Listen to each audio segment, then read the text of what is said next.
Pagkatapos po ng ilang araw, kami po ay naglinis ng kanyang bahay.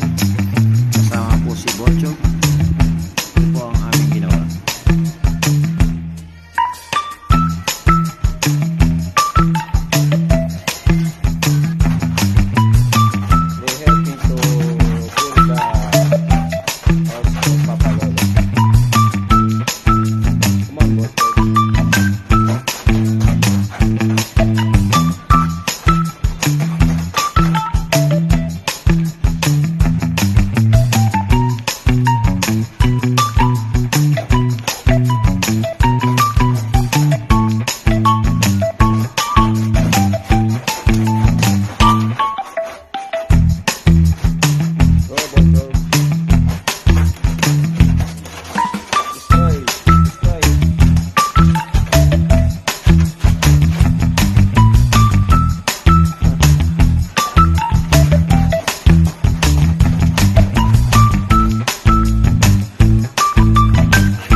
Tapos po namin maglinis po ang kisali, puro putik pa rin po.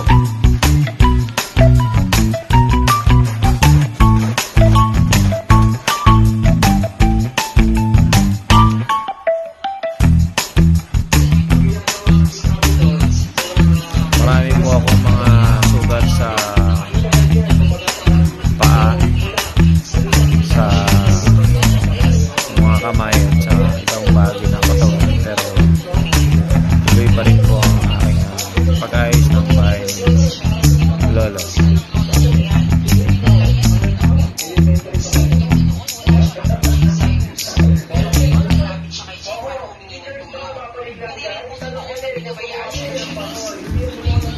At yung mga kapitbahay namin ay nagtatayo na rin ng kanilang mga bahay-bahay.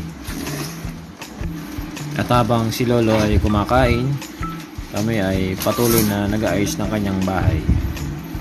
Kain lang po, Lolo. Kain lang ng kain.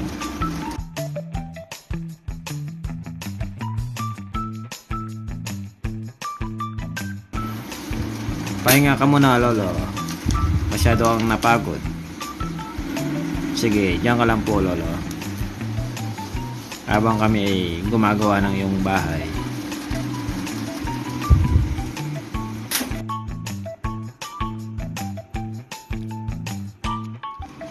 Napukpok pa ang aking kamay, daliri, aray ko, aray ko.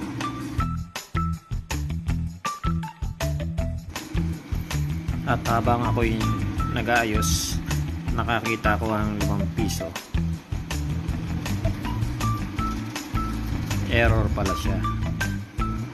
Swerte ko pala habang nag-aayos. Maraming po salamat sa panonood. Abangan niyo po ang pangatlong yugto ng transformation ng bahay ni Lolo. Hanggang sa muli po, mga kabarya. God bless po.